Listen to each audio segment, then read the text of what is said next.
আরে তুই হঠাৎ না বলে চলে আসলি, আয় ভেতরে আয়। কি রে, নতুন চাকরি কেমন লাগলো? একদম জঘন্য। কেন, কোনো সমস্যা? আমি তো তোর রেফারেন্সে জবটা নিয়েছি। হ্যাঁ।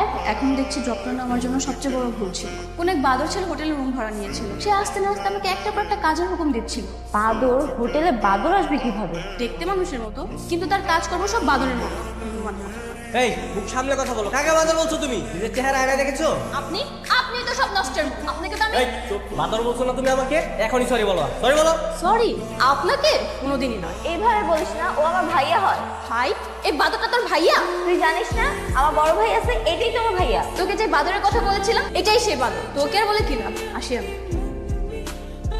ও আমার অনেক ভালো বান্ধবী, ওকে আমি হোটেলের জবটা ম্যানেজ করে দিয়েছিলাম। আর তুই ওর সাথে কি করেছিস? আরে আমি কিচ্ছু করি নাই, আমি জাস্ট একটু হুকুম করছিলাম। মেয়েটা খুব সুন্দর তো, এত সুন্দর মেয়ে এখানে চাকরি করে? হ্যালো। রুম নাম্বার 501 থেকে বলছিলাম। জি স্যার, বলুন স্যার কি লাগবে? আমার তো তোমাকে লাগবে। সরি স্যার, বুঝতে পারিনি। না আসলে টেলিফোনে অনেক কিছু বোঝা যায় না, তুমি উপরে আসো, তোমাকে বোঝাচ্ছি। Okay sir. হাউসকিপিং 501 নম্বর রুমে কি লাগবে একটু দেখুন তো। স্যার আপনি? হ্যাঁ আমি আমাদের রিসেপশনে মেয়েটা কি নতুন এসেছে? জি স্যার। স্যার উনি কি আপনার সাথে কোনো বেয়াদবি করেছে? না তেমন কিছু করেনি, বাট যা করেছে তার জন্য পানিশমেন্ট আমি নিয়ে দিই। তুমি একটা কাজ করো, নিচে চলে যাও আর ওকে একটা কফি নিয়ে উপরে আসতে পারো। জি স্যার। ও যে তোর বান্ধবী আমি কি জানতাম নাকি? তুই কখনো বাসায় আনিস তো? ও কখনো বাসা আসতে চাইনি, তাই আনা হয়নি, কিন্তু তোর জন্য আজকে ও রেগে চলে গেল। আচ্ছা তোর বান্ধবী তো, আমি ব্যাপারটা দেখতেছি। শোনো, আমি জানতাম না তুমি যে আমার বোনের বান্ধবী। তোমার সাথে সেরকম করাটা আমার একদমই ঠিক হয়নি। আমি এক্সট্রিমলি সরি। ও আচ্ছা, আজকে যদি আপনার বোনের বান্ধবী না হয়ে আমি অন্য কেউ হতাম তাহলে আমার করা উচিত ছিল, তাই তো? না না বাস সেরকম কিছু না। দেখো আমি কিন্তু তোমাকে সরি বলেছি। তো সরি বললে কি সবকিছু ঠিকঠাক হয়ে যায়? তাহলে কি করতে হবে আমাকে বলো। আমার তো তোমার চোখের সামনে থেকে দূরে চলে যাবে।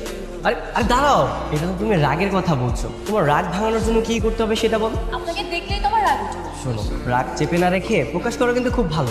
আর আমি শুনেছি যে মেয়েরা খুব রাগী হয় তাদের মনটা নাকি অনেক সুন্দর হয়। দেখুন, আপনি প্লিজ আমার পিছন পিছন আর আসবেন না। শোনো না, তোমার সাথে একটা সত্যি কথা বলার ছিল। কি কথা? ওই দিন তোমাকে যখন রিসেপশনে দেখেছি তখন থেকে আমার খুব ভালো লেগেছে, আর তাই আমার পরিচয়টা গোপন রেখে তোমার সাথে একটু দুষ্টমি করেছি। কিন্তু আমি একদমই ভাবতে পারিনি যে তুমি জবটা ছেড়ে দেবে। বলা শেষ, এখন আপনি আসতে পারেন। দেখুন, আপনাকে আমি লাস্ট বারের মতো বলে দিচ্ছি, আপনি আমার পিছন পিছন আসবেন। এত সহজে আমি তোমার পিছনে ছাড়ছি না। কিরে, কার সাথে কথা বলছিস? তোর নিমার সাথে কথা বলছিলাম। এই তোর বান্ধবী নাম্বারটা দে না। তুই ওর নাম্বার নিয়ে কি করবি? তোর বান্ধবীকে আমার খুব পছন্দ হয়েছে, ওর সাথে প্রেম করবো। কি বলিস এসব? তোর মাথা ঠিক আছে? হ্যাঁ আমার সব ঠিক আছে, দে নাম্বারটা দে। আমি দিতে পারবো না, তুই নিজে গিয়ে পটিয়ে প্রেম কর। আজ ব্যাপার, নাম্বার দিলে তো সমস্যা কি? তুই আমার বান্ধবীর সাথে প্রেম করতে পারবি না। ঠিক আছে, তোর কিচ্ছু দিতে হবে না, আমি নাম্বারটা নিজে ম্যানেজ করে নেব। কি ব্যাপার নীলা, আজকে হঠাৎ তোর ভাইয়াকে নিয়ে আসলি? আমি তো তোমার জন্য এসেছি, তোর জন্য কি শুধু শুধু এখানে আসবো নাকি? ও বুঝলাম।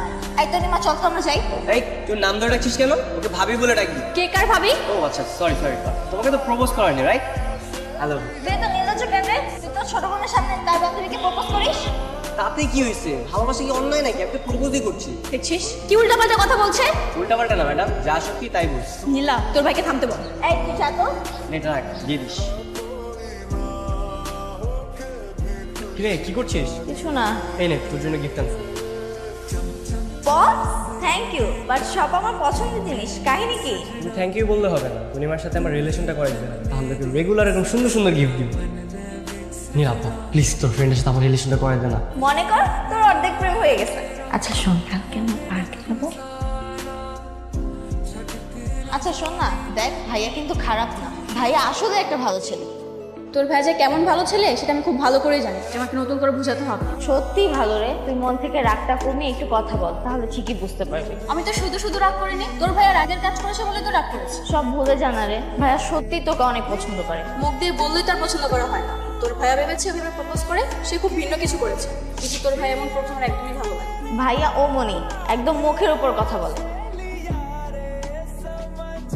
দেখুন, আপনার সাথে আমার কোনো কথা নেই, যা হওয়ার তা হয়ে গেছে। আপনি এখন আমার সামনে থেকে চলে যান। দেখো তুমি যে বারবার ভুল বুঝবে এটা তো হবে না। তাহলে এখন কেন এসেছেন? তোমার সাথে একটু কথা বলার জন্য। আপনার সাথে আমার স্পেশাল কোনো কথাই নেই। আচ্ছা ঠিক আছে, স্পেশাল কোনো কথা নেই, তাহলে আমরা সাধারণ কথা বলি। আপনি যা বোঝাতে চাচ্ছেন আমি বুঝতে পেরেছি, কিন্তু আপনার মতো লাক্সারিয়াস লাইফ আমার না। আমি পরিবারের একমাত্র মেয়ে, আমাকে স্ট্রাগল করে চলতে হয়। আপনার বাবার অনেক টাকা পয়সা রয়েছে, যেটা আপনার যখন যা ইচ্ছে তখন তাই করতে পারছেন, সুতরাং আপনার সাথে তুলনা দিয়ে আমাদের কোনো লাভ নেই। দেখো প্রত্যেকটা মানুষের জীবনে না কোনো না কোনো প্রবলেম থাকে, আর সেই প্রবলেমগুলো সলভ করে জীবন যদি এগিয়ে যেতে যেতাম। বাস্তবতা যখন আপনার ঘরে করা নাড়বে না, তখন এইসব মোটিভেশনাল কথা আপনার মুখেই আসবে। যাই হোক, আমার লেট হয়ে যাচ্ছে। কই তুই? ওকে কতক্ষণ ধরে কল দিচ্ছি, কল রিসিভ করিস না কেন? আমি তো বাবাকে নিয়ে একটু ডাক্তারের কাছে এসেছি। কি বলিস? আঙ্কেল কি অসুস্থ নাকি? হ্যাঁ, বাবার বুকের ব্যথাটা বেড়েছে, তাই তো ডাক্তারের কাছে নিয়ে এসেছি। আঙ্কেলের কি হয় না হয় আমাকে একটু জানাইস। ঠিক আছে। আঙ্কেল তো অনেক অসুস্থ, ওনাকে নিয়ে হসপিটালে গেছে। কি বলছিস? কোথায় আছেন? আগারগাঁও হসপিটালে। আচ্ছা ঠিক আছে, তাহলে তুই বাসা যা, আমি হসপিটালে যাচ্ছি। আপনাকে আগে বলছিলাম ওনার একটা রিং করাইতে হবে। আপনার বাবার অবস্থা কিন্তু ভালো না, হ্যাঁ যত তাড়াতাড়ি সম্ভব রিংটা পরাই ফেলবেন। ডাক্তার সাহেব, রিং করাতে তো অনেক টাকার দরকার, আমাদের কাছে আপাতত অত টাকাটা নেই। আপনি এক কাজ করেন, এমন একটা ওষুধ লিখে দেন যেটা খাইলে অন্তত আমি কিছুদিন ভালো থাকতে পারি। মেডিসিন দিয়ে যদি আপনার রোগ ভালো হইতো তাহলে তো রিং করাইতে বলতাম না। আপনি অপারেশনের ব্যবস্থা করুন। আপনি কে? আপনাকে তো আমি চিনলাম না। আমি ওনাদের পরিচিত। আপনি অপারেশনের জন্য যা যা লাগে অ্যারেঞ্জ করুন, আমি অ্যাকাউন্টে টাকা জমা দিচ্ছি। আচ্ছা ঠিক আছে। আপনি আমাদের ফ্যামিলির মধ্যে না করাচ্ছেন কেন? আপনি যে এখানে কেন টাকা দিতে চাচ্ছেন সেটা আমি খুব ভালো করেই বুঝতে পেরেছি। আপনাকে আমি এর আগেও বলেছি, এখনো বলছি, আপনি যেটা চাচ্ছেন সেটা আমাদের মধ্যে কোনোদিনই সম্ভব নয়। তুমি আমার উপর এখনো রাগ করে আছো? বিশ্বাস করো, আমি নিজেকে অনেকটা পরিবর্তন করেছি। আমি তোমার জন্য সব কিছু করতে পারি, যা আজ পর্যন্ত কারো জন্য করিনি। কারণ সহানুভূতি আর দয়া দিয়ে আমি বাঁচতে চাই না। তুমি সহানুভূতি মনে করছো? এটা সহানুভূতি না। আচ্ছা বাবা, তুমি সব কিছু হিসাব করে রাখো, পরবর্তীতে আমাকে শোধ করে দিও। আপনার টাকার আমার কোনো প্রয়োজন নেই। আমি আমার পরিশ্রমের টাকা দিয়ে আমার বাবার চিকিৎসা করাবো। আপনি প্লিজ এখান থেকে চলে যান।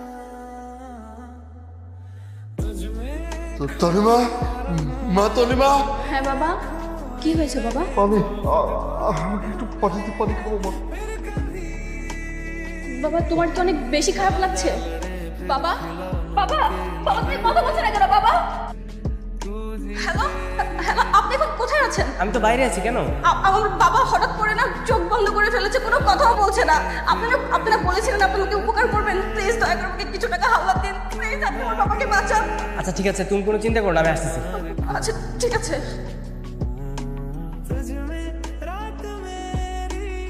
ওই ঘটনার পর বাবাকে আবার ফিরে পাবো সেটা আমি কখনো কল্পনাও করিনি। এই দুনিয়াতে তো বাবা ছাড়া আমার কেউই নেই। আলহামদুলিল্লাহ, বাঁচানো গেলে হচ্ছে আল্লাহ। আঙ্কেল এখন সুস্থ আছে, এটাই অনেক। আমি রাগের মাথায় আপনার সাথে অনেক খারাপ ব্যবহার করেছি, আপনাকে প্লিজ ক্ষমা করে দিন। আরে পাগল, ভালোবাসার মানুষের কাছে ক্ষমা চাইতে নেই। আপনার অবস্থান আর আমার অবস্থান সম্পূর্ণ আলাদা। দেখুন, এমন কিন্তু নয় যে আমি আপনার কথা একবারও ভাবিনি। আমি আপনার কথা অনেক ভেবেছি। আপনার অবস্থানের কথা চিন্তা করে আমি একটু দূরে সরে রয়েছি। দেখো, আমি সত্যি তোমাকে অনেক ভালোবাসি। তুমি আমাকে যেইভাবে চাও আমি সেইভাবে করে নিজেকে গুছিয়ে নেব। তুমি যদি চাও তাহলে আমার বাবার সাথে আমি কথা বলবো। আপনার বাবা মেনে নেবে? মেনে নিবে না কেন? আমি বাবার একমাত্র ছেলে, আমার কথা তো অবশ্যই রাখবে। ঠিক আছে, তাহলে আঙ্কেলের সাথে কথা বলুন। তুমি সত্যি বলছো? যে করি, আসো না একটু ডান্স করি প্লিজ। কি করছেন? রেস্টুরেন্টের মধ্যে আসছি, কেউ দেখে ফেললে? আর জানুক না আমি যদি তোমাকে ভালোবাসি, জানুক সবাই, সমস্যা কি? বসুন। ঠিক আছে, এবার কফিটা খান।